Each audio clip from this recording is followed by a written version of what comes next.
കുവൈറ്റിൽ മരിച്ച 23 മലയാളികളുടേതടക്കം 49 പേരുടെ മൃതദേഹങ്ങളുമായുള്ള വ്യോമസേനാ വിമാനം കൊച്ചിയിൽ എത്തിച്ചേർന്നു. അല്പസമയത്തിനകം മുഖ്യമന്ത്രിയും മന്ത്രിമാരും ചേർന്ന് മൃതദേഹങ്ങൾ ഏറ്റുവാങ്ങും. അതിനുശേഷം അവരവരുടെ ജന്മനാടുകളിലേക്ക് മൃതദേഹം എത്തിക്കുകയും ചെയ്യും. വിവരങ്ങളുമായി ഞങ്ങളുടെ പ്രതിനിധി കൊച്ചിയിൽ നിന്ന് ഉമേഷ്, ഒപ്പം തന്നെ സാലി മുഹമ്മദ് അടക്കം ചേരുന്നുണ്ട്. ഉമേഷ്, ഇപ്പോൾ നിലവിൽ മുഖ്യമന്ത്രിയും മന്ത്രിമാരടക്കമുള്ളവരോട് എത്തിച്ചേർന്നിട്ടുണ്ട്. ഒപ്പം തന്നെ 23 ആംബുലൻസുകൾ.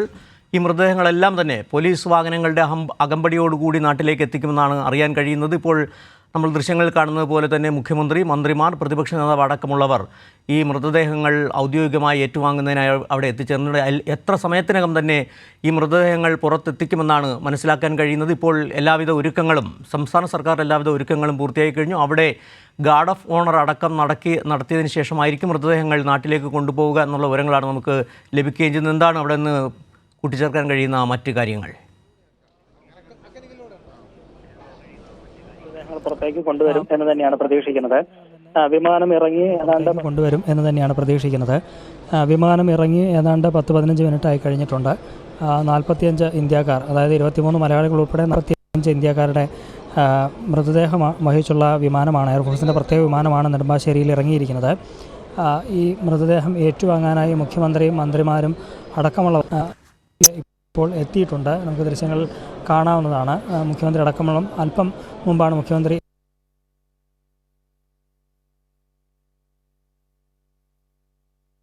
പോലീസിന്റെ ഗാർഡ് ഓഫ് ഓണറും ഔദ്യോഗിക ബഹുമതി നൽകാനും തീരുമാനിച്ചതായും അറിയിച്ചിട്ടുണ്ട്. ഇവിടേക്ക് മൃതദേഹം ഒരു 10 മിനിറ്റിനകം തന്നെ ഇവിടേക്ക് മൃതദേഹം കൊണ്ടുവരും എന്നാണ് പ്രതീക്ഷിക്കുന്നത്. ഈ നെടുമ്പാശ്ശേരി വിമാനത്താവളത്തിലെ കാർഗോ സെക്ഷനിലാണ്. അവിടെ അതിന് മുറ്റത്ത്, കാർഗോ സെക്ഷന്റെ മുറ്റത്ത് ഒരുക്കിയ പ്രത്യേകം സജ്ജീകരിച്ച ആ വേദിയിലാണ് ഈ മൃതദേഹങ്ങൾ പൊതുദർശനത്തിനായി വെക്കുക. അല്പസമയത്തിനകം തന്നെ പുറത്തേക്ക് കൊണ്ടുവരും. ഈ വളരെ പെട്ടെന്ന് തന്നെ ഇവിടുത്തെ ഈ പൊതുദർശന നടപടികൾ പൂർത്തിയാക്കാനാണ് ഉദ്ദേശിക്കുന്നത്. കാരണം വീട്ടുകാർ കാത്തിരിക്കുകയാണ്, അവരുടെ ചേതനേറ്റ ശരീരം കാണാനായി വീട്ടുകാർ കാത്തിരിക്കുകയാണ്. അതുകൊണ്ട് തന്നെ അധികം വൈകാതെ ഇവിടുത്തെ പൊതുദർശനം പൂർത്തിയാക്കി മൃതദേഹങ്ങൾ ആംബുലൻസിലേക്ക് കയറ്റി കൊണ്ടുപോകാനാണ് ഉദ്ദേശിച്ചിരിക്കുന്നത്. ഈ 23 മലയാളികൾക്ക് പുറമെ 7 തമിഴ്നാട് സ്വദേശികളുണ്ട്, ഒരു കർണാടക സ്വദേശിയുമുണ്ട്. അങ്ങനെ 31 പേരുടെ മൃതദേഹമാണ് നെടുമ്പാശ്ശേരി വിമാനത്താവളത്തിന് പുറത്തേക്ക് ഇറക്കിക്കൊണ്ടുവരികയും ഇവിടെ പൊതുദർശനത്തിന് വയ്ക്കുകയും ചെയ്യുക. അവർക്കാണ് ആദരാഞ്ജലി അർപ്പിക്കുക. മുഖ്യമന്ത്രിയും മന്ത്രിമാരും മറ്റ് ജനപ്രതിനിധികളും ആദരാഞ്ജലി അർപ്പിച്ചു. ഈ നേരത്തെ വന്ന വിവരങ്ങൾ അനുസരിച്ച് 24 മലയാളികളാണ് ഈ കുവൈറ്റ് ദുരന്തത്തിൽ മരിച്ചു എന്നുള്ള വിവരങ്ങളാണ് വരികയും ചെയ്തത്. നിലവിൽ 23 പേരുടെ മൃതദേഹമാണ് കേരളത്തിൽ എത്തിക്കുക എന്ന് പറയുകയും ചെയ്യുന്നു. 23 പേർ കൂടാതെ 7 പേർ തമിഴ്നാട്ടുകാർ, ഒരാൾ കർണാടക സ്വദേശി എന്ന വിവരങ്ങളാണ്. എന്താണ് 23-ൽ കഴിഞ്ഞ ഒരാളുടെ മൃതദേഹം ദില്ലി വിമാനത്താവളത്തിലേക്കാണ് കൊണ്ടുപോകുക? അത് സംബന്ധിച്ചുള്ള വിവരങ്ങൾ കൂടി പറയാമോ? അങ്ങനെയാണ് സിജു. അതായത് 45 പേർ ആകെയുണ്ട്. അതിൽ യഥാർത്ഥത്തിൽ 25 മലയാളികൾ ഉണ്ടെങ്കിലും ഒരാൾ കൊല്ലം സ്വദേശിയാണ്. അദ്ദേഹം മുംബൈയിലാണ് അദ്ദേഹത്തിന്റെ സംസ്കാരം നടത്തുക. അതുകൊണ്ട് തന്നെ ഇവിടെ പുറത്തേക്ക് കൊണ്ടുവരികയില്ല.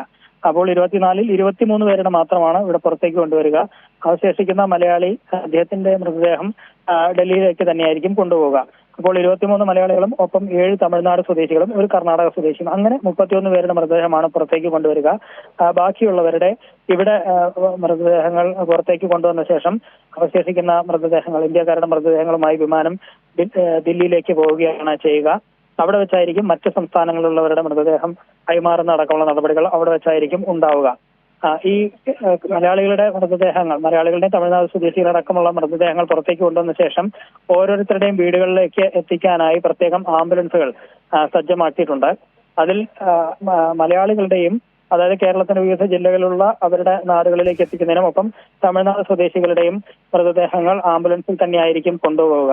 കർണാടക സ്വദേശിയുടെ മൃതദേഹം ഇവിടെ നിന്ന് എയർലിഫ്റ്റ് ചെയ്ത് മറ്റൊരു വിമാനത്തിൽ എയർലിഫ്റ്റ് ചെയ്ത് കർണാടകയിലേക്ക് കൊണ്ടുപോകും എന്നതാണ് അറിയിച്ചിരിക്കുന്നത്. ബാക്കിയുള്ള 30 പേരുടെയാണ് ഈ ആംബുലൻസിൽ കൊണ്ടുപോവുക. അതിനായി 30 ആംബുലൻസുകൾ നേരത്തെ തന്നെ സജ്ജമാക്കിയിട്ടുണ്ട്.